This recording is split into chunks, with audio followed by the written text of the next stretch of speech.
I just wanted to show like kind of a couple of sketches that I had in mind for the idea that the idea for this session, basically. So usually I go like for street views, for large wide street views like this one, or like kind of like, oh, not this one, this is another thing altogether, but like kind of like this one where you can see a lot of stuff and a lot of people going back and Oh, forth. you went to Holzmarkt. You Yes, went I to did. Holzmarkt. Yeah, Yeah. I was there with Danny and like with the local Oh, Berliner Yeah. sketchers. oh, Um, oh, and Pedro. that was pretty good. That was pretty cool. Sketcherei. Yeah. Yeah, exactly. This was Yeah, in a cool. sketch high session. And but like when we were short on time, like we were just now, like just 10 minutes, sometimes it's fun to do like an occasional, like just a vignette of a detail of, and usually like if you're waiting on interior, I mean, you're very limited to what you have. Like you just have like people walking around.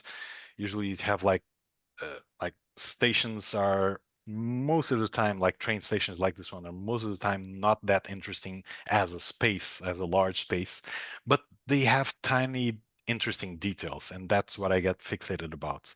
Like for instance, this in Poznan there was this ticket seller that was like boxed in, and this one there was a larger wall to this one, of course, but it felt like this was the only detail I wanted to take home from that station, basically, which it was kind of like an ugly station, not that interesting. So, but this kind of detail was a little bit was interesting to me. What else do we have here in terms of interior? So when I'm in interiors, like I get fixated on details like this. This was a restaurant. It was complicated. It was not kind of worthwhile, not that worthwhile to sketch per se, but it had these cool details of the brewery. So that's where I focused my attention on. Also, I sketch a lot of people, and like when we were like dining out with my friends or just like hanging out at a coffee, I usually only sketch people, and I like kind of like skip the interior environment and everything like that. So this is kind of like a getaway. This is kind of like a cop out to just sketch the people and not sketch whatever's behind them. Uh, in this demo, I intend to do the opposite. I intend to like face the challenge of sketching an actual space for indoor space, and it's got a lot of challenges. So, for instance, like as you see this was like a swimming pool that I had in a recent hotel stay that I had. Mm, The architecture. swimming pool was architecturally really interesting, and this is like an indoor site with a lot of diverging lights, like the lights coming from the outside, but it's also coming from the inside because there's artificial lighting. So it's really usually very confusing to sketch big places inside, indoors places. So I usually either I cop out and I just sketch the people, or I do tiny details like we did right here. So I'm going to try to brave myself to like sketch a little bit more of the inside while including people still. Cool. So that's the idea behind the whole demo. Awesome. For the participants, we have the demo view that Pedro is looking at in the chat. So you can pull it up on your own screen to see what he's Oh, yeah. seeing. And I think he'll also share a little peek There you go. down on his screen. Yeah, right here. So you can see. So this was plan B. So as I already told you, this is not my first choice because this is a humongous place, a huge place. Well, bigger than the one I had before, which was just a hole in the wall with a counter where they serve. It was Ginginha in downtown Lisbon where they serve this kind of like nice cherry liquor. And you even had the guy that serves them facing the camera. This is kind of a plan B. This is also a very traditional place. It's Pastéis de Belém. They serve these custard pastry, traditional custard pastry, pastéis de nata, and the inside of this place. This is humongous. This is like a labyrinth in itself. This is only one of like 10 or 12 rooms where you can like meander about. There's a doorway to the next to inside, and there's rooms with no windows, endless rooms with no windows. And I was lucky enough to find this panoramic view. There's the guy taking the photo right here. We'll forget about him. I'm going to just pay attention more to this view, with mostly these three tables, the smaller tables. I'm gonna forget about the people down here because they're too on the edge, and like the arch and all the action there is like behind the counter and behind the arch. Maybe even try to include this arch because we have the ability to turn our heads. Maybe I'll try to include some of the action in the next room as well. So this is going to be the plan, and try to deal with all these dissonant artificial lighting. So that's going to be the plan. Care to join me? Yay. Yeah. Sounds fun. All right. Let's do it. Can I start? Yeah. Yes, please. All right. Good. All right. So as before, I'm just going to start from the details and I'm going to try to spiral out. So I'm just going to zoom in a little bit, try to catch some people over there. Ooh. Is that a brush pen? This is a brush pen, yeah. I'm like kind of like going outside of my comfort zone just to see how messy it can get. Mm-hmm. Also inspired by you guys because I know that you use like all these funky materials and Yeah. all the time, and so I feel challenged in a way. You're not challenged enough with all these things you're trying to do in front of 100 people. Oh yeah, there's people there. Yeah, hey. Uh-huh. And then when you zone out.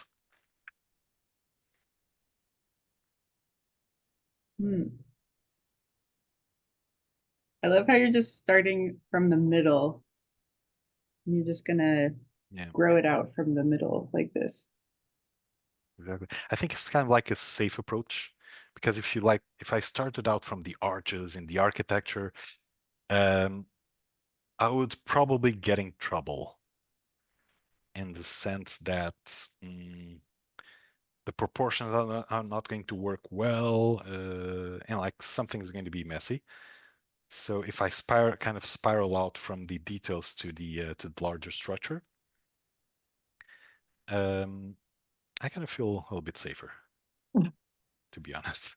Makes sense. Because it's kind of like building a puzzle, but I usually start the puzzle from the edges, and I'm starting the puzzle from the center. Because this way I can kind of control where each piece of the puzzle goes in relationship to the others that I already placed.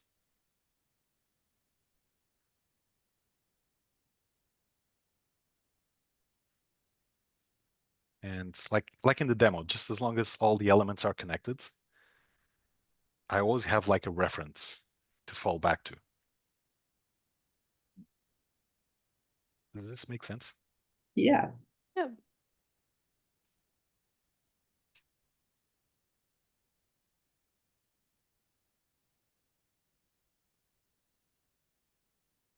This brush pen is the brush pen is actually great because I can like just block out all these dark parts from the beginning.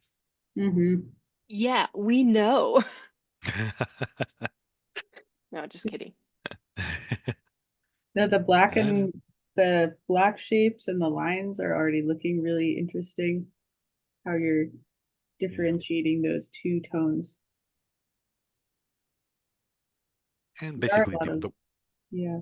the watercolor is just going to like kind of like help a little bit. Mm-hmm.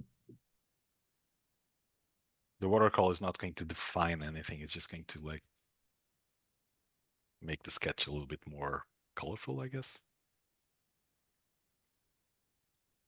So I'm assuming that a brush pen is waterproof. I hope so. Surprise! Uh-oh. We've No, all it is, been Oh, it there. is. It is. Yeah. yeah, we've all been there.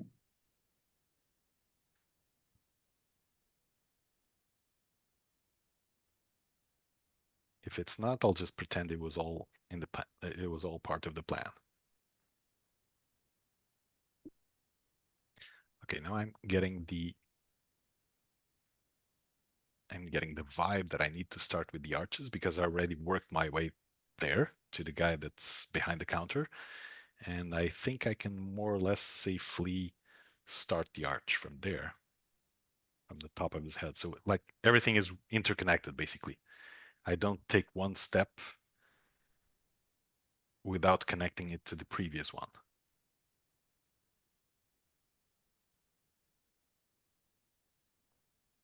I'm taking the coward's approach.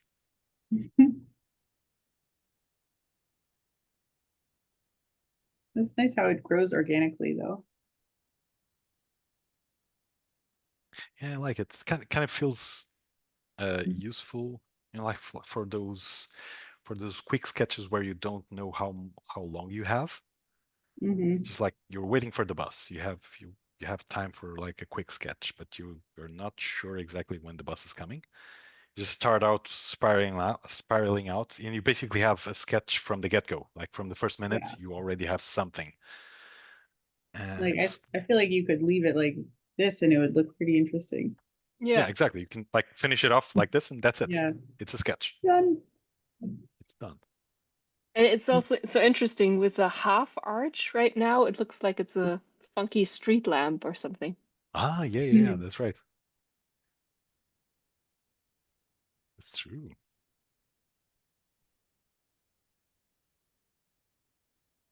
Okay, another thing that I thought about here was I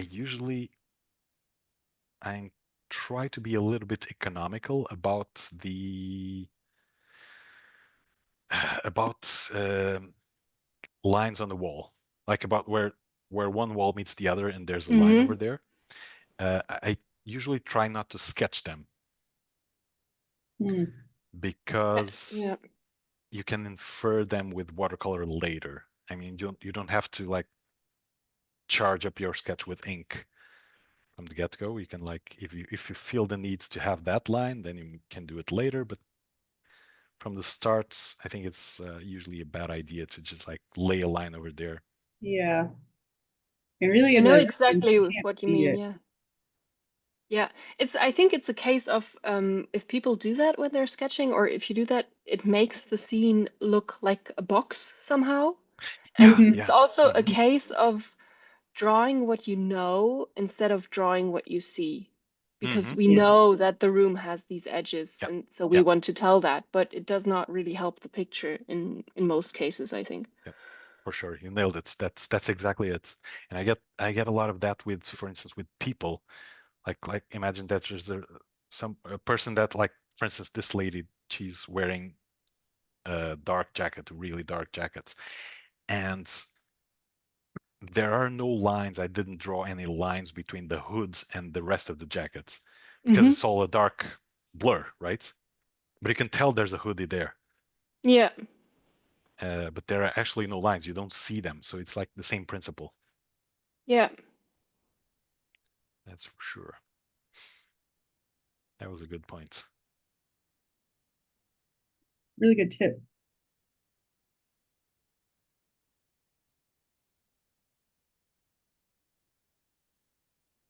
Also, somehow, like really drawing interiors is not something that many people do. It's like Mm. sometimes we end up drawing interiors like by accident because we're Mm. drawing in a bar or in a restaurant, but like it's not It's true.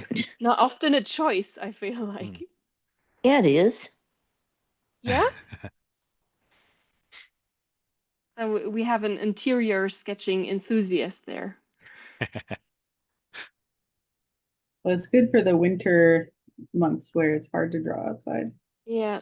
It's a good occasion to practice here.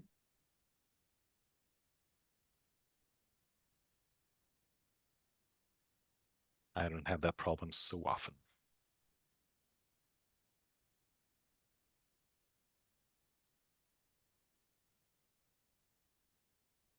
I hope it's all right if I'm zooming in and out the view. Sure. Yeah, 'Cause it's helpful to see what you're looking at.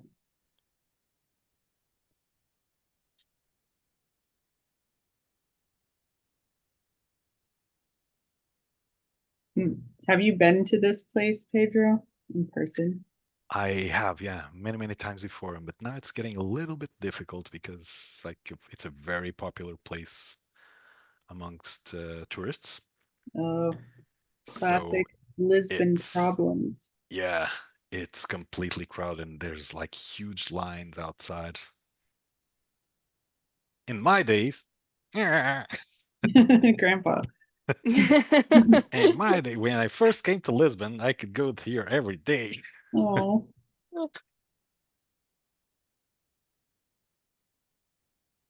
I think I went here like, or I went there like, I don't know. I think it must have been in 2018 when I went there. Hmm. And I think it was like truly the best pastel de nata I ever had. Yeah. It was. It is. Well, there's some good competition nowadays, actually. Yeah. But like, fair enough. Actually, I'm just going to say my unpopular opinion right now. Okay. say it. So they are usually those pastries that you know are called pastéis de nata. But these guys, this establishment in particular, makes a point Pastel de of call. Belém. Yeah, exactly. They make Yeah. a point of it, like a poignant point about calling themselves Pastéis de Belém, because like they're located in Belém, of course, and they claim that the recipes it's different from all the other pastéis de nata. In fact, allegedly, so there's a yearly competition for the best pastel de nata of Lisbon, Mm-hmm. and this guarantees that they're never in the competition Ah. because they are not pastel de nata. So they never go to competition, so they can always claim that they're the best one around because they don't go to the competition and they don't lose to the other places. It's I don't know, it's kind of like a fun story. I'm not sure if it's true or not, but it's like an interesting tidbit. Convenient for them. Hmm. I mean, but like if you taste it, it's like it's a pastel de nata.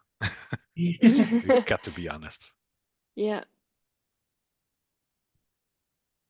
There's like no fundamental difference in the recipe.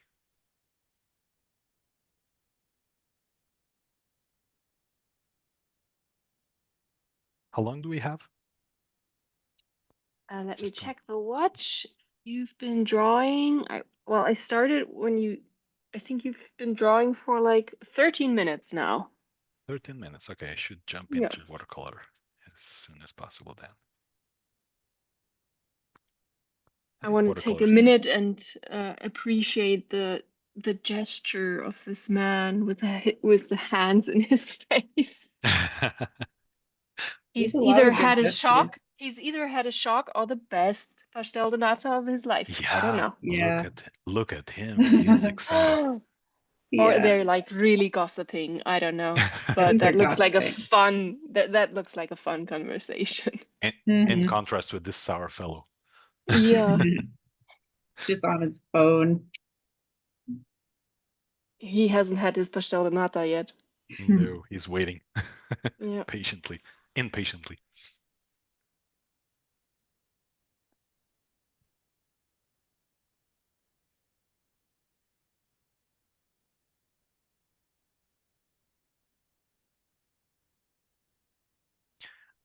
Also, in interior views,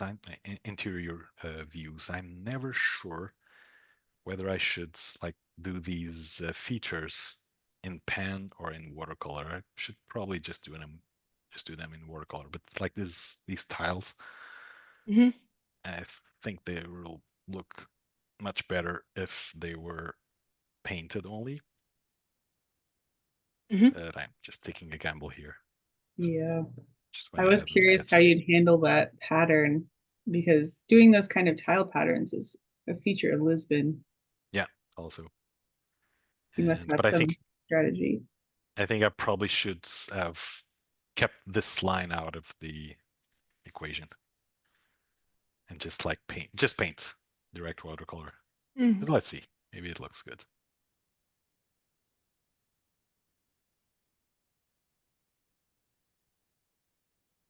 Also nice to talk about the crappy decisions that you do.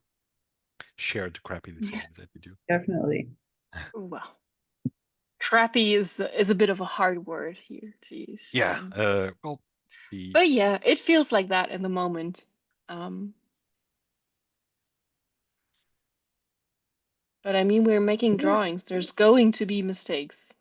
You yeah. can't avoid the mistakes.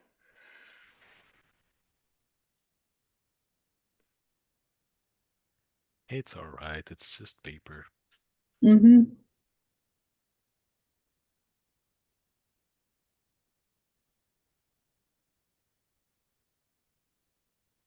All right, gonna jump into watercolor right now Okay. and see what I can do. But I think it's already quite interesting because you've used like these big blocky shapes of black, you already have like great contrast. And now you can like just add watercolor for like fun and mood and stuff, but the Yeah. contrast is already there. Yeah, I guess. Yeah, Yeah. exactly. It's the characters are already there. The contrast is already there. I think like the mood and environment is already there. It's just like the watercolor is just going to play a like very small part in defining the shape of the volumes, basically. So like, we're just going to tell how are these walls laid, or like kind of like that. How is the interior space defined? And you can see like there's a mess of, I don't even know where to start. There's a mess of lights back and forth and like Mm. fade outs, and it's like kind of impossible to just like get it started and not feel weird about it. Mm-hmm. Yeah.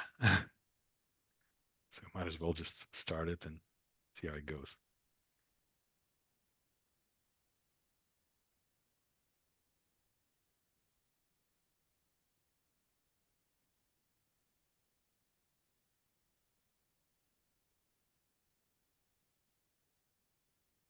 Just remembering this, actually, I think my first online workshop,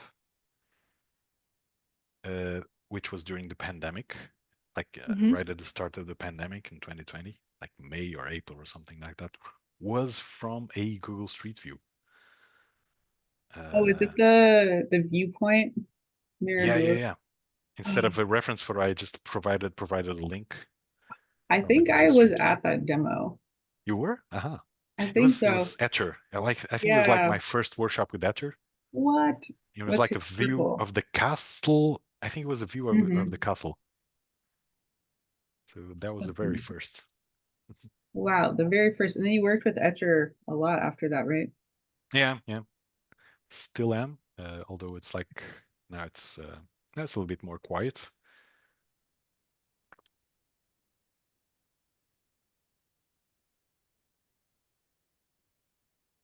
I think that demo is how I actually found your work. Oh, really? Uh-huh. I'm remembering this now because I was like, oh, Pedro from Lisbon is demoing. And it was the other Pedro. I thought it was the other Pedro. Oh, yeah. Gotcha. That happens a I'm lot. like, oh, this is different, but good. But oh, now there's two Pedros. And I know you guys are super good friends. Yeah. And we used to work in the same company, so that got very confusing. Yeah. And both are urban sketchers. Both Pedros, both urban sketchers, both illustrators in the same company, Yeah. working side by side for 9 years. Until I quit. Recently. Right. How's that going? It's going well. It's going good. Can't complain. You're busy? Very. Mhm. Very, I must That's say. good for Yeah, no freelancer. regrets. No regrets, absolutely. You guys are both freelancers, right? Yeah. Yeah. For a long time. Yeah. For quite a while now. Yeah, same.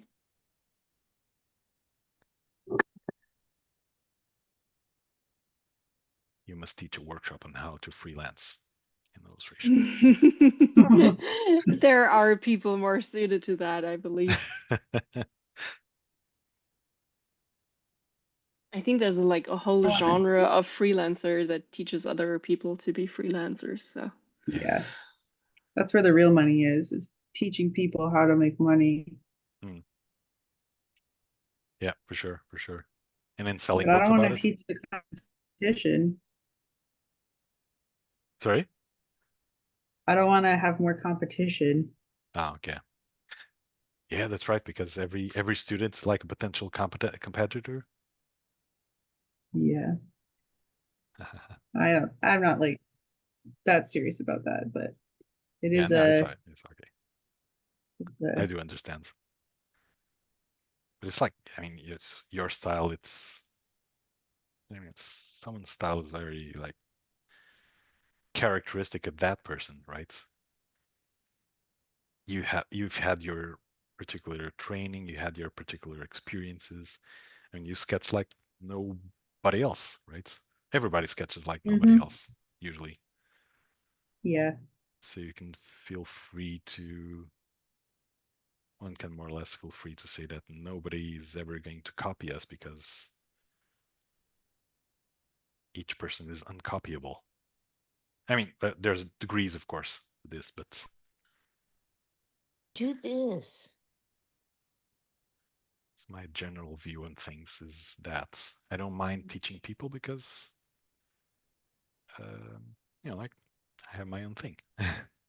And even if Yeah. I teach them like exactly on like my style or my way of doing things, they will not never be exact copies of me.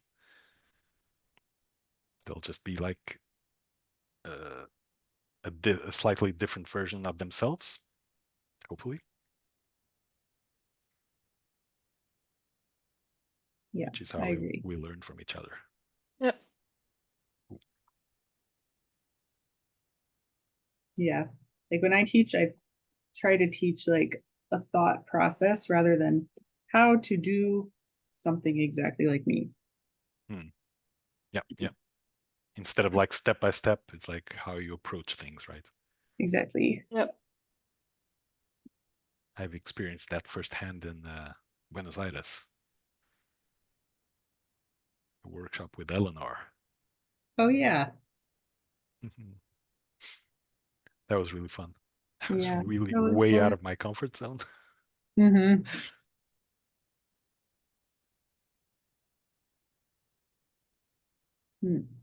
We have a couple questions for you in the chat, which are about Oh, materials. So what are your go-to / favorite sketchbooks, and question about the first brush you were using. What oh, is that? this one. Okay, let's start off with that one. That's it's pretty much just a Chinese calligraphy brush. These are usually great because they carry a lot of water and they keep a form. They keep a shape, right? If I press them against the paper, they kind of like stay like this, which is useful at times. Like most brushes that we use are elastic in the sense that they go back to their own shape, but usually like Asian calligraphy brushes they kind of stay a little bit there. They're Yeah. not so elastic, and sometimes that's useful because like if you like press it against the paper and then you turn it around and you can see that it's like dagger thin, right? That it's another way of using like such a big brush. Mm-hmm. So you Cool. can use it either like this or like this. So you get like different textures, and that's the non-elasticity of the brush speaking. This is kind of similar, but it's a little bit more elastic. It goes back to the same place, but it's kind of flexible. As for what was the other question? What's your favorite sketchbook or your Oh, go-to favorite sketchbook. sketchbook? Uh-oh. Of course, obviously Etcher. Mhm. Obviously Etcher because I'm brand ambassador. But like usually I have my two favorites, which are like Etch's Perfect Sketchbook, and which is like 100% cotton paper, etc., etc. Really good for watercolor washes and really good for mixes. Occasionally, I also use SMLTs, which are a Lithuanian brands, which are pretty good as well. They also have 100% cotton paper, and I think they sell a little bit like worldwide. So Oh, I've never heard of those. They do a Always. lot of different ones, but they're really nice sketchbooks. yeah, some of them, especially like a square one that they have where the cover is a film of stone, of actual stone. That one's pretty good. But yeah, I mean, like usually I go to these either the Perfect Sketchbook, Etcher Perfect Sketchbook, or this one, also by Etcher, which has this white canvas cover. It's a pretty good solid paper. Yeah, they're really nice sketchbooks. There's another sketcher question from someone who's also based in Portugal, and they're asking, where do you buy those Chinese brushes because they can't find them? Well, this is a testament to how good these brushes are. I cannot remember when or where I bought them because it was a long time ago. so they're that good. Like it's like they don't wear with time. Like it's like the performance is the same as if I had bought them yesterday. Um, I'm pretty sure I bought them in the local Ponto das Artes store, but I don't think I would be able to find them if I went to search for them right now. So, so it's kind of like a mystery now. Thanks. Maybe this will be. Maybe I can sell it on eBay. Yeah. Make like $100 million out of it. It's unique now. Mm-hmm. Yeah, but I think Ponto das Artes has some good options in Asian calligraphy brushes. I just haven't checked them like lately. Yep. Small heads up, we are slowly approaching the 30-minute mark. We are now at minute 27. But no pressure. No pressure. Mm-hmm. It's nearly finished anyway, I guess. Yeah. Okay, so this was kind of interesting. Okay, usually I don't look out for these things. They just happen randomly, and it's like fortunate accidents, or how do you say, like happy accidents. Yes, But Bob Ross quote. Sorry? That's a Bob Ross quote. I'm Yes, celebrating exactly. that you said that. The master. Of course it is. We all follow the master. Yeah. And what happens is I like when this happens. It doesn't happen all the time. I like when this happens, where like the color of the arches matches the color of the jackets of this lady, and that's Yeah. like kind of like a compositional trick that you can use like to make the image a little bit more interesting, a little bit more storytelling-y. Like you have something to wonder about there, right? Or you have, kind of like the first thoughts when looking at this is like that lady seems important because she's like in the center of the composition, and she's like kind of like protected by this arch in a way. Like sometimes these things happen so randomly, and I like them. I kind of like it's good to embrace them if they happen. Yeah. Because it's like you didn't think about what the philosophy is behind this, but other people will. Mm-hmm. And that's going to be fun.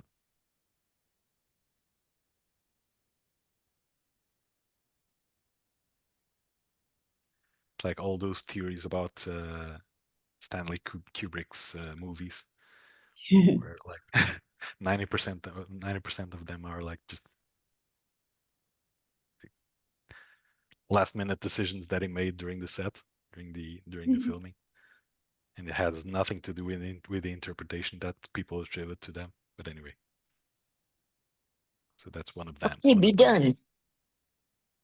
Sorry? Because you're piddling. Oh, I didn't catch that. Sorry. I don't know.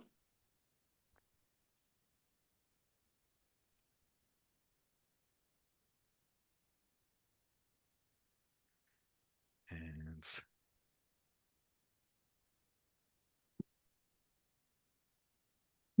Just getting those last pieces of value and color. What a nice glimpse into this place. it's labyrinthic inside. I bet, yeah. Just keeps on going and going. So are we looking outside through this archway, the main archway? Yeah, exactly. If you like the blue thing and the at the end there is the canopy, the outside canopy. Gotcha, yeah. So that's where What's people blue? line up.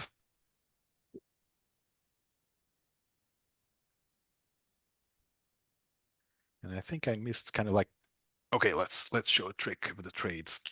I missed a few lights there in the end, in the back room. So let's just like add them with the Posca pen. And now we have light. Oh, nice. And maybe like a couple of lights here and there, maybe like a couple of glares as well. I think these glares, we can like enhance them a little bit. Oh. I think one of my favorite parts of this is how that top right edge of that center table isn't defined. Oh, now it is. Oh no. Sorry, I was just. But not defined with a line.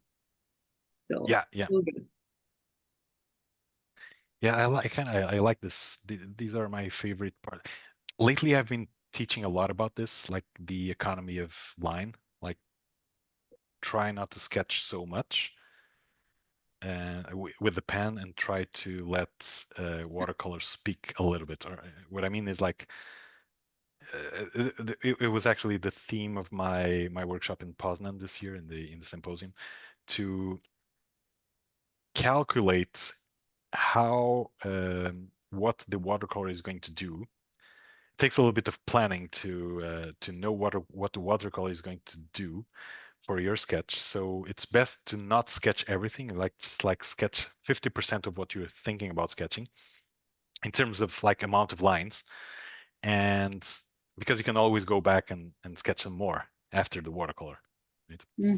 So the process was exactly that. Like that line, I don't need it. The line of the table, I don't need it because it's already expressed by everything else. So that's one that can go away. And we were doing this with buildings. That's a good idea. And yeah, I think I'm mostly finished.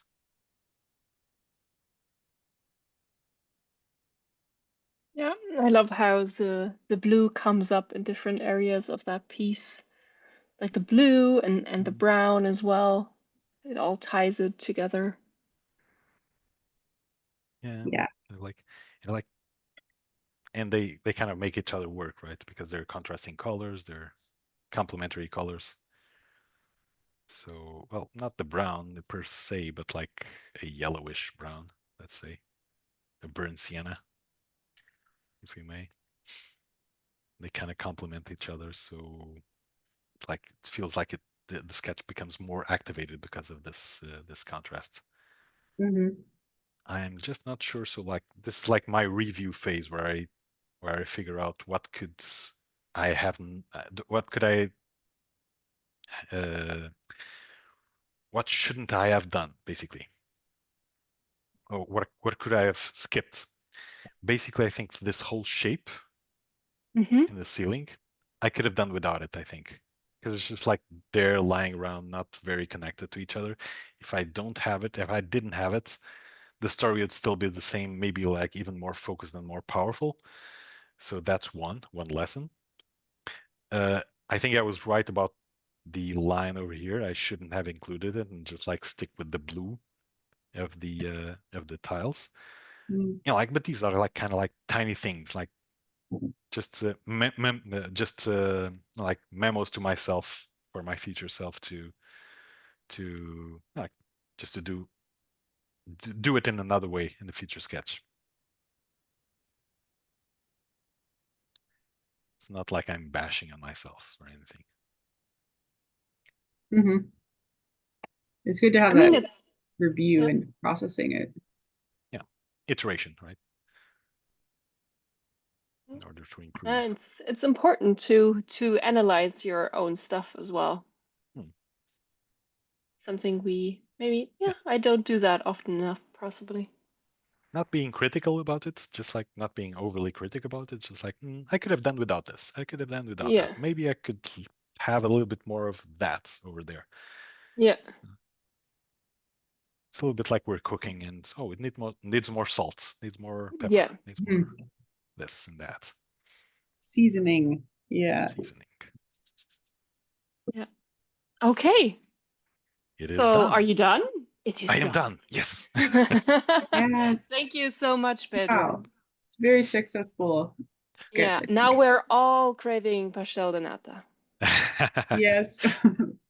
Just trying like something You just said you were done. very What are you quickly. doing? I know. This always happens. I think this kind of like improves a little bit, like the blue gets a little bit more bluer because of this. All right. Okay, promise. fine. Now it's done. Now it's done. Yeah. Okay. I do like that. Okay. Thanks, Pedro. Thank Thank you. you. All right. Let's do Okay, another one. so